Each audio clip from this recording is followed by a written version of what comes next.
दोस्तों नमस्कार। आपके अपने YouTube चैनल पर हार्दिक अभिनंदन व स्वागत। दोस्तों आज हम बहुत ही अच्छी तरीके से तैयारी कीजिए। तो शुरू करते हैं आज के महत्वपूर्ण प्रश्नों का अध्ययन जो विविध भर्ती परीक्षा में पूछे गए हैं। वो अभिधा उत्तम काव्य है, मध्य लक्षणालीन, अधम व्यंजना रस विरसे उल्टे कहत नवीन।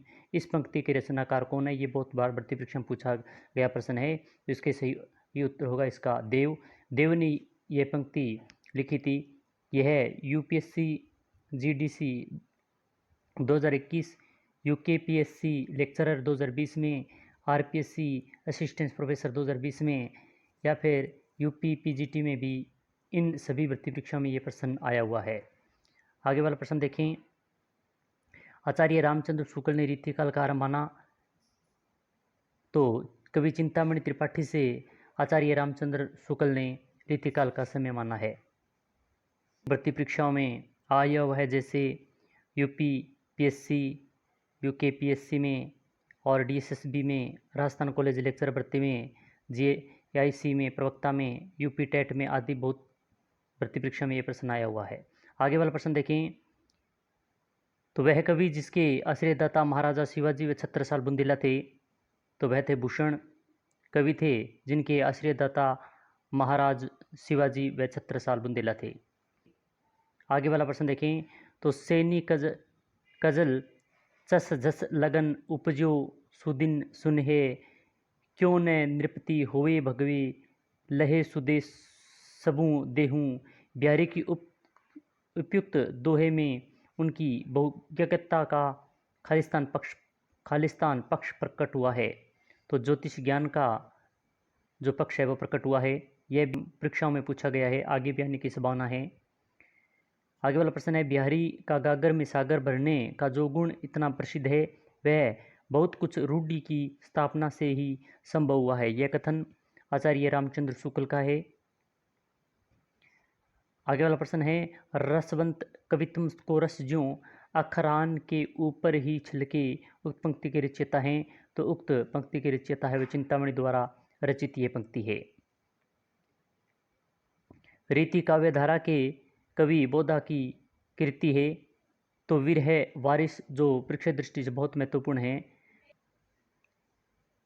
रीतिकालीन कवि केशव की वह रचना जो प्रबंध काव्य नहीं है, तो वह रसिक प्रिया। तुलसी गंग दो भये सुकविन के सरदार, यह कथन है जो भिखारीदास का है। यह भी बहुत भर्ती परीक्षा में प्रश्न आया हुआ है, बहुत इंपॉर्टेंट है कि तुलसी गंग दो भये सुकविन के सरदार, यह कथन है। तो भिखारी दास का यह कथन है। आगे वाला प्रश्न है। केशवदास द्वारा रचित ग्रंथ है वो विज्ञान गीता है, परीक्षा दृष्टि से महत्वपूर्ण है। आगे वाला प्रश्न है। अति सुदो स्नेह को मार्ग है, जे हैं निकु स्यापन बांक नहीं। इन पंक्तियों के रचनाकार है। तो यह भी बहुत भर्ती परीक्षा में प्रश्न पूछा जाता है कि अति सुदो स्नेह को मार्ग है, जे हैं नेकु श्यापन बांक नहीं। तो यह पंक्ति है वो घनानंद जी की पंक्ति है। यह देख सकते हैं कि आप आगे दी हुई हैं, बहुत सी भर्ती परीक्षा में प्रश्न आया हुआ है। आगे वाला प्रश्न देखें। यद्यपि सुजात सुलक्षणी सुरबन सरस सुवृत, भूषण बिनु न विरजाइये कविता विनीता मीत। उपयुक्त कथन खालिस्तान किस रीतिकालीन कवि का है? तो यह जो पंक्ति दी गई है वो केशवदास जी की पंक्ति है। ब्रजभाषा के श्रृंगार कवियों की परंपरा में इन्हें अंतिम प्रसिद्ध कवि समझना चाहिए। रामचंद्र शुक्ल के यह तथ्य लिखा है। तो यह द्विज देव के बारे में यह कथन आचार्य रामचंद्र शुक्ल जी ने लिखा है कि ब्रजभाषा की श्रृंगारिक कवियों की परंपरा में इन्हें अंतिम प्रसिद्ध कवि समझना चाहिए। तो किन्हें समझना चाहिए? तो द्विज देव को समझना चाहिए। रीतिकाल कवि भूषण की कविता का मुख्य संवेदनात्मक स्वर है, तो प्रशस्तिपरक स्वर है। आगे वाले प्रश्न देखें। सभी बहुत महत्वपूर्ण प्रश्न हैं, बार बार भर्ती परीक्षा में पूछे जाने वाले प्रश्न हैं। हिंदी में रीति का प्रयोग साधारण लक्षण ग्रंथों के लिए होता है। जिन ग्रंथों में काव्य के विभिन्न अंगों के लक्षण उदाहरण सहित विवेचन होता है उन्हें रीति ग्रंथ कहते हैं। उक्त कथन है। तो ये जो कथन दिया हुआ ये किसका है? तो ये डॉक्टर नगेंद्र का कथन है। रीतिकाल को श्रृंगार काल कहा है, तो रीतिकाल को श्रृंगार काल कहने वाले विश्वनाथ प्रसाद मिश्र जी हैं।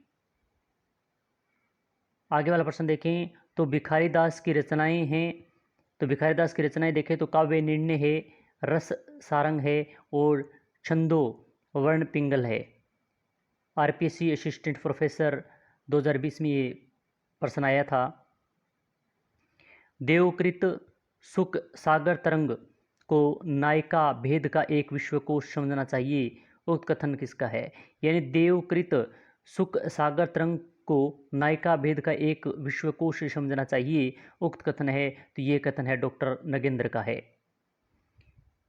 इसका एक एक दोहा हिंदी साहित्य में एक एक रत्न माना जाता है। शुक्ल जी का यह उक्त कथन खालिस्तान रचना के संदर्भ में है, तो ये रचना जो बिहारी द्वारा रचित बिहारी सतसई के रचना के संदर्भ में ये बात कही गई है।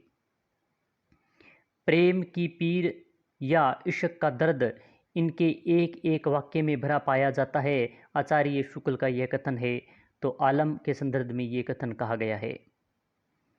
नेह महा ब्रिज भाषा प्रवीण ओऊ सुंदरतानी के भेद जो जानी, विश्वनाथ प्रसाद मिश्र के अनुसार गणानंद की यह काव्य प्रस्तुति की गई है, तो ब्रिजनाथ द्वारा यह काव्य प्रस्तुति की गई है। यह भी बहुत भर्ती परीक्षा में प्रश्न आया हुआ है। ये सभी विगत भर्ती परीक्षाओं में आए हुए प्रश्न है, आगे भी आने की संभावना है, तो इसका अच्छी तरीके से अध्ययन करें।